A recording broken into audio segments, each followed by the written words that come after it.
Halo Sobat Tekno, apa kabar kamu hari ini? Semoga kamu selalu sehat dan banyak rezeki. Di tangan saya ini adalah Samsung Galaxy A03, dua-duanya nih. Kalau yang biru ini yang 64GB storage-nya, dan yang hitam ini yang storage-nya 128GB. Dan kalau menurut saya, kamu mendingan beli yang 128GB sekalian, karena beda harganya cuma 200.000 aja. Jadi itu penyimpanannya akan berasa lebih lega, kamu bisa install game berat banyak sekalian, tapi HP masih tetap lancar, karena penyimpanan internal masih tetap lega. Tahu sendiri kan, kalau game zaman now tuh gendut-gendut banget ukurannya. Rata-rata tuh udah bergiga-giga, bahkan ada yang belasan giga untuk satu game.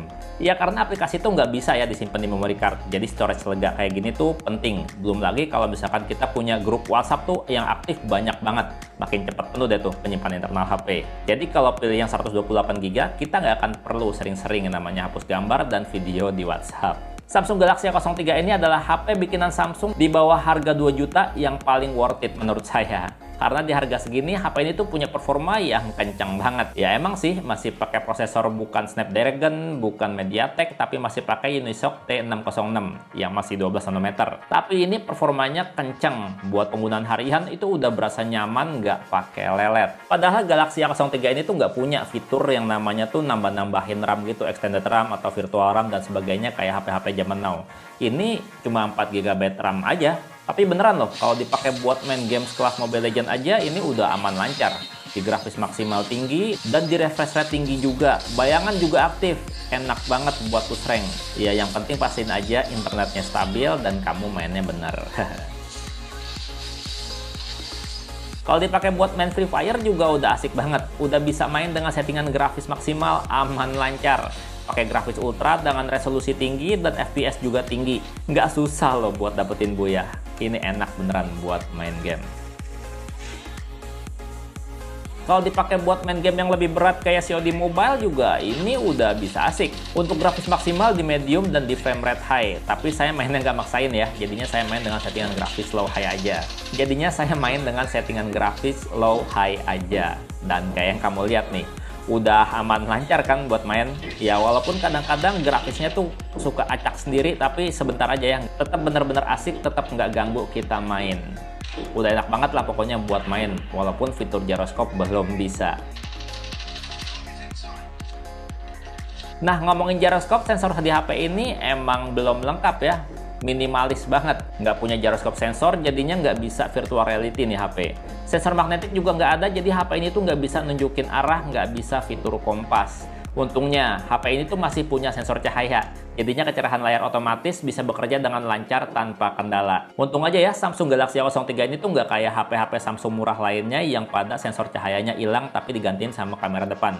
Karena walaupun bisa gitu ya, tapi itu nggak nyaman. Karena untuk kecerahan cahayanya tuh nggak responsif kayak kalau pakai sensor cahaya kayak gini. Dan sayangnya HP ini tuh belum punya sensor sidik jari ya untuk buka kunci layar. Tapi sistem pengenalan wajahnya udah akurat dan berasa lebih aman karena kalau mata ditutup nggak akan bisa kebuka kuncinya. Jadi mata harus tetap terbuka. Sensor GPS di HP ini juga udah bisa banget loh diandelin untuk jadi pemandu jalan. Kalau pakai Google Map, lokasi kita cukup presisi loh ditunjukinnya. Ya cuma karena nggak bisa fitur kompas, jadinya saat lihat peta kita mesti jalan dikit untuk bisa tahu kita tuh lagi menghadap ke arah mana ya gitu. Dan baterai 5000 mAh-nya ini tuh juga udah berasa awet ya, udah bisa nemenin kita seharian bahkan 2 hari kalau untuk penggunaan normal. Waktu saya tes ya di dalam ruangan terus pakai jaringan WiFi, saat dipakai main game COD Mobile selama sejam baterainya cuma berkurang 12% aja. Dan kalau dipakai nonton YouTube 720p selama sejam juga baterainya cuma habis sekitar 6% aja. Udah berasa irit kan? Jadinya kan kalau dalam sehari HP ini kita udah pakai buat main game sejam, terus buat nonton YouTube sejam, sisa baterainya tuh masih lebih dari 80%. Lebih dari cukup untuk nemenin kita selama 16 jam ke depan. Kenapa? 16 jam. Kan sehari 24 jam, dikurangin jam tidur 6 jam, dan 2 jam yang dipakai buat main game sama YouTube tadi, sisa 16 jam kan? Ya cuma untuk ngecharge-nya aja sih, ini tuh emang berasa lama. Karena mau di-charge pakai charger bawaan ataupun pakai charger mahal yang udah puluhan watt, tetap aja butuh waktu lebih dari 3 jam untuk penuh. Karena HP ini masih cuma support 10 watt aja buat ngecharge. Oh iya, buat desain juga HP ini udah bisa banget bikin gaya walaupun cuma kelas 1 jutaan. Karena HP ini tuh punya desain yang kece dan keren udah kayak HP mahal. Bodinya emang masih pakai bahan polikarbonat, tapi dikasih finishing bertekstur udah kayak bahan jeans gitu. Jadinya tuh nggak gampang kotor, dan bagian kameranya apalagi kelihatan simpel tapi keren. Terus tepian bodinya juga dibuat melengkung, jadinya tuh berasa ergonomis, berasa nyaman di genggaman. Dan tentunya berasa solid di genggam. Ya kalau tampak depannya sih masih pakai gaya water drop gini ya, kayak HP-HP kelas harga di bawah 2 juta lainnya. Tapi untuk kualitas visualnya udah berasa bagus untuk HP kelas harga segini. Layarnya yang 6,5 inch ini emang masih SD Plus aja.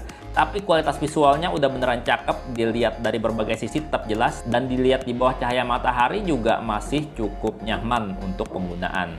Untuk audio sendiri, HP ini udah berasa cakep untuk kelas harga setara. Kalau kamu dengerinnya pakai earphone atau disambungin ke Bluetooth speaker, kamu bisa aktifin fitur Dolby Audio supaya suaranya tuh makin berasa asik, makin menggelitik. Sementara kalau untuk suara speaker, ini tuh masih ngendalin satu speaker single mono di sisi bawah HP ya, yang kalau suaranya diputar walaupun dengan volume maksimal, masih tetap jelas, clear, dan detail. Kayak gini suaranya.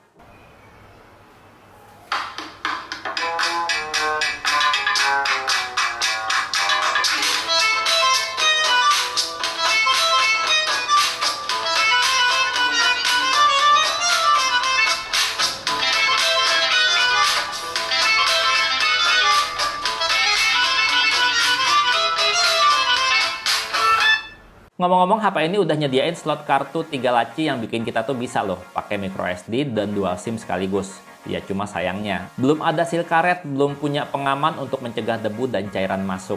Jadinya, jangan sampai kehujanan HP-nya. Buat yang butuh fitur USB OTG, aman. HP ini udah bisa, bahkan nggak perlu pakai setting-setting. Sekali colok, langsung kedetek USB OTG-nya. Untuk kamera sendiri, HP ini tuh udah berasa cakep, berasa mantep kalau buat foto-foto. Karena kamera utamanya udah 48 megapiksel dengan bukaan lensa lebar f1.8. Ditambah lagi ada kamera 2 megapiksel untuk mode potret, dimana hasil foto-foto kamera utamanya tuh udah beneran cakep ya untuk kelas harga setara.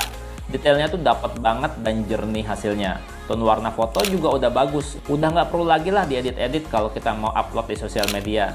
Ya paling dinaikin dikit aja kontrasnya.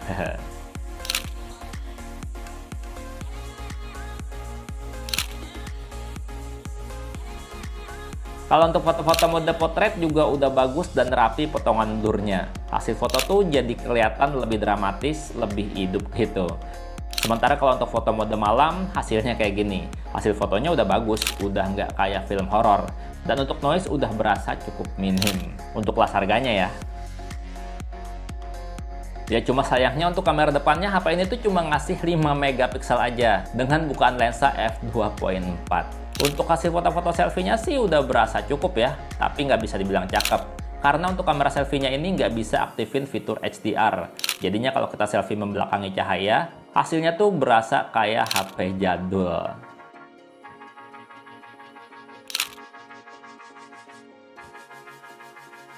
Sementara kalau untuk perekaman video, baik kamera depan maupun kamera belakang, ini mentoknya di Full HD aja ya, belum bisa 4K, dan belum ada stabilisasinya. Kayak gini hasil rekaman videonya.